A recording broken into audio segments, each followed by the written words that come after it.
Ducati is always double the maintenance. That's what the D stands for. BMW is the perfect all-around bike. I just think when you get used to it, it gets boring.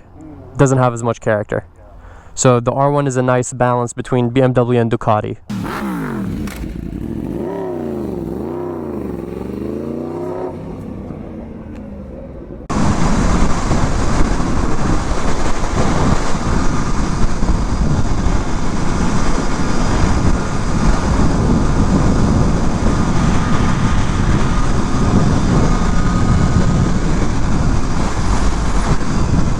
What is going on, you guys? Welcome back to the channel.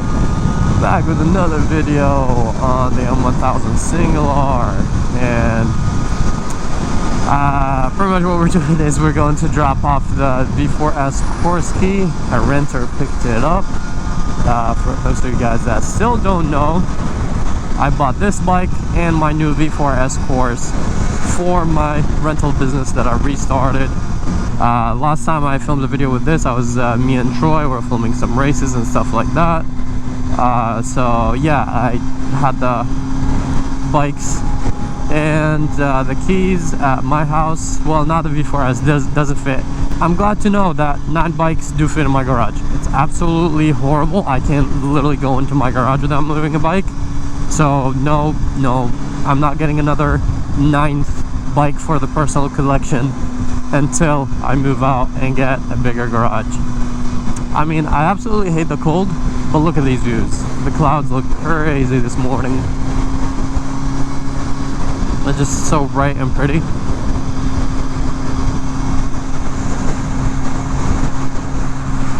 Sorry, it was taking a moment.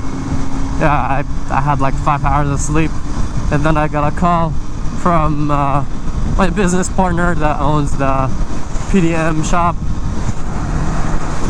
saying that someone rented out the V4S, and I have the key. We only have one key for the V4S, so yeah, I had it with me since last time I was riding it. So I was like, you know what, I have this bike on my house too, which I don't want it to be on my house. Well, I do, but I don't have room for it. It's just too tight and annoying. So I was like, I'll come drop this bike off, as well as the keys to the V4S. Yeah, and the renter actually rented this out. He was the first one that rented out the M1000 single R, and hopefully we're gonna catch him and get his reaction.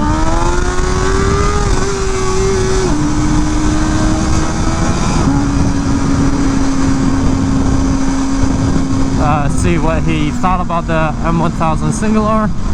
And yeah, he's gonna be bringing back the Ducati tomorrow. He rents it for a full 24 hours. His rental is at 10 and is 9:58. Look at that, I am on time, ladies and gentlemen. Right on time. How you doing?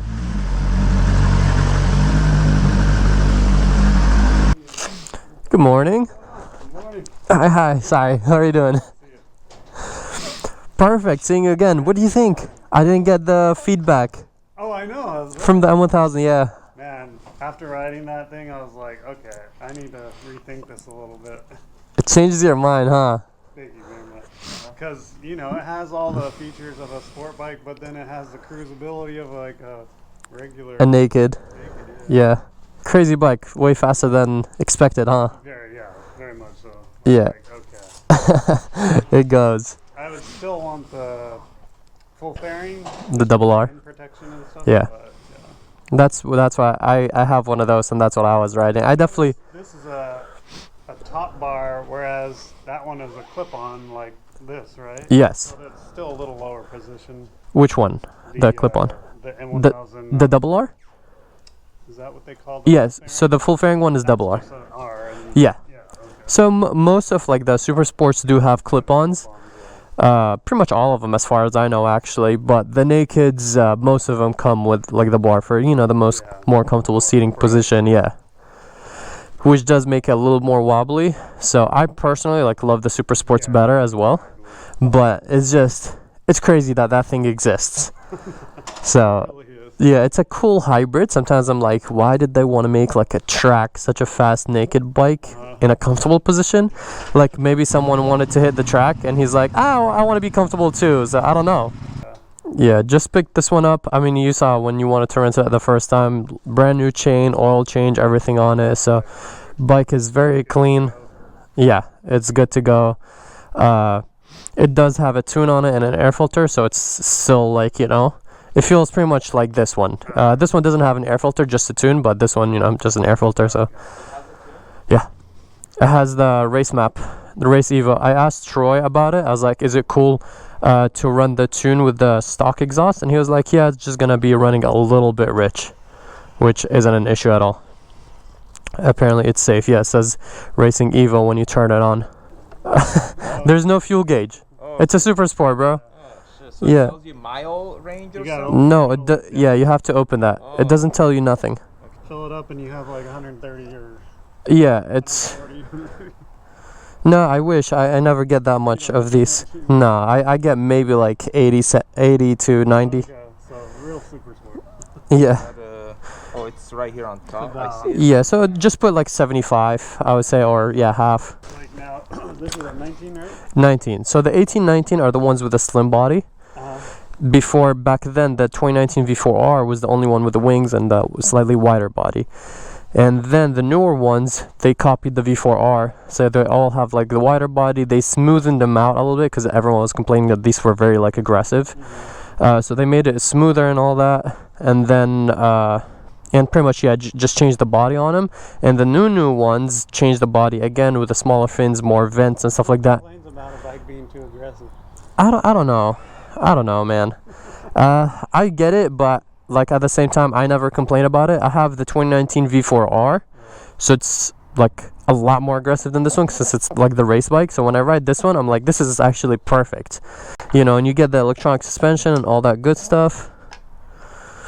Okay, just making sure this is all closed. So yeah, this is if you wanted gas. Yeah, kind of goes in like this. Same thing. I don't know. Do you know about the settings and stuff like that?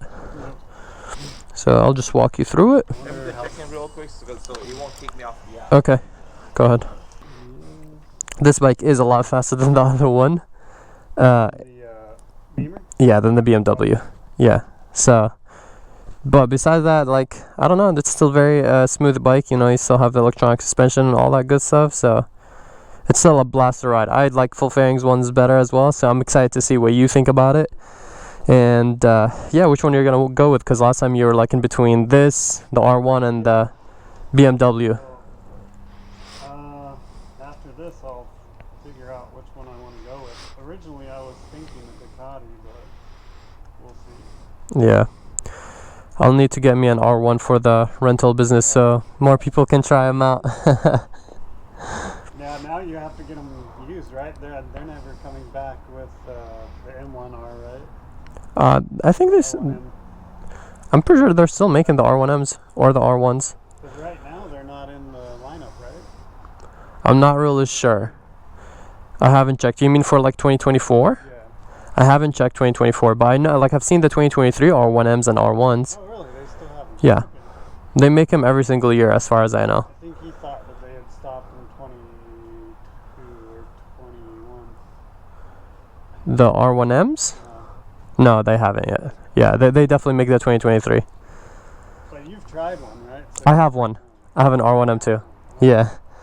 I think the R1 is good for a track bike because parts are available everywhere. It's the perfect all-around bike. It has a lot of character. It's fun, but the only problem is it's underpowered. So they don't make as much power as the Ducati and the BMW, but it's fun and it has good electronics. This one is just like very wild and crazy. The only downside of it is like maintenance, and it's finicky with like upgrades, mods, stuff like that. It's, you know, you have to have like a master tech doing all the tuning. yeah, and even then sometimes, like, you know, the bike doesn't like certain things and it requires more maintenance and stuff. Like the R1s, the valve adjustment is at like 26,000 miles. Oh, wow. Yeah, which is insane. Yeah. Most bikes around 15 usually. Like those are actually maybe a little bit less, but usually most bikes are around 15. Maybe these are like 12 or something like that. Ducati is always double the maintenance. That's what the D stands for. And BMW is the perfect all-around bike. I just think when you get used to it, it gets boring. Doesn't have as much character. So the R1 is a nice balance between BMW and Ducati. This definitely will be the fastest one.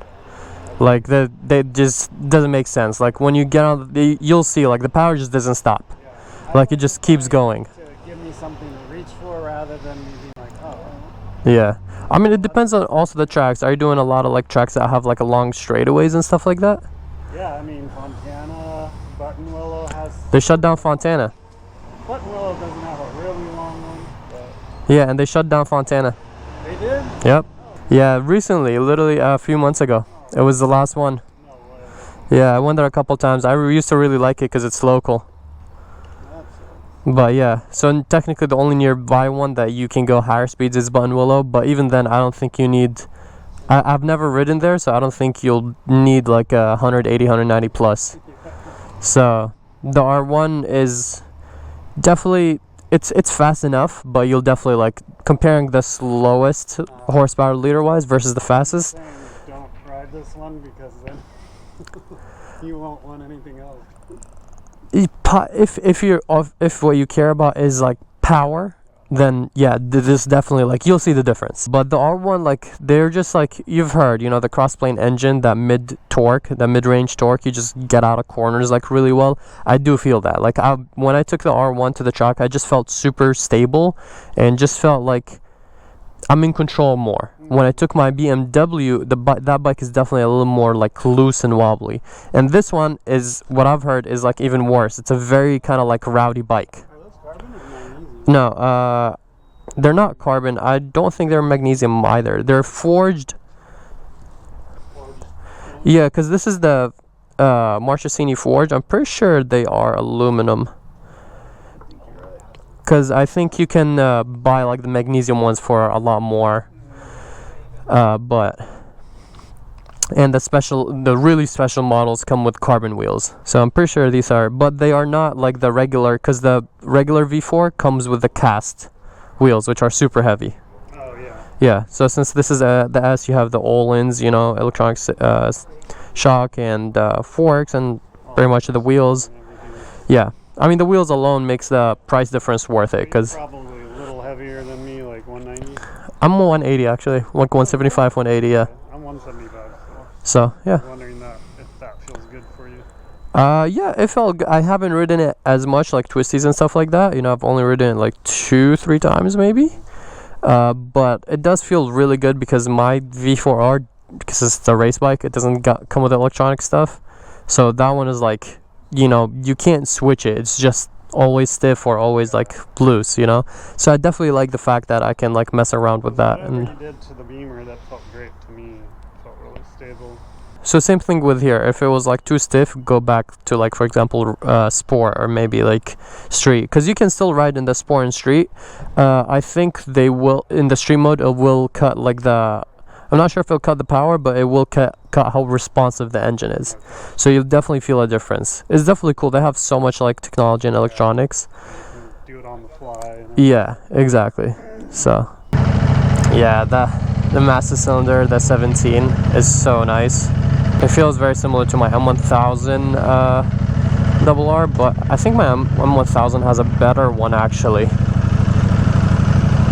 That bike feels crazy. Like when I upgraded to that master cylinder, I was like, oh my god, it's so much better.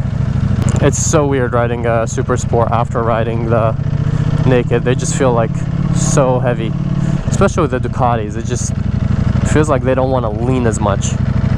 All right, hope you make it back in one piece without scratches, and hopefully the renter is going to be safe. Which one would you guys rent? And also let me know which bike should I get next for the rental business. I was thinking about it. I'm still waiting, like giving it another month or so, seeing how the business is, if it's gonna pick up, if it makes sense to get more bikes. But I'm definitely thinking about getting like possibly an R1 or possibly some smaller bike that you guys, because a lot of people like said that like, oh, these are really expensive bikes, they're intimidating, we want something that is more, you know, user friendly, usable and stuff like that. So I get that. So I don't know, maybe like a Ducati Monster or something like that, or I don't know, some other like random bikes.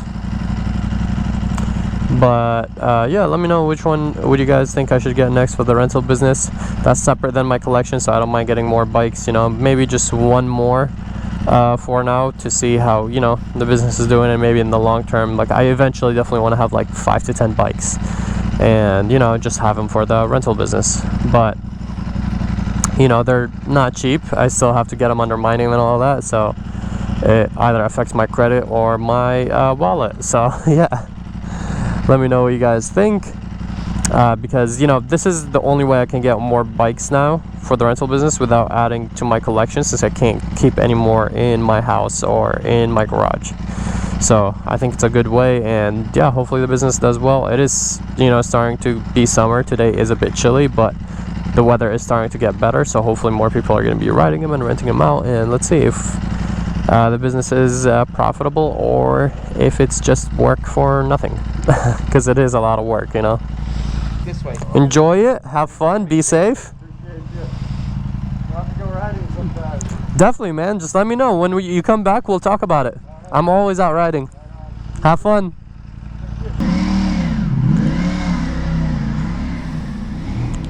Love to watch her leave. Got an hour and a half. I'll probably charge this camera, save that for a separate video. I think I want to shoot without my M1000 double R, bring it over, and maybe get some pictures with the single R as well. I think that'd be really cool, have the double R and the single R together.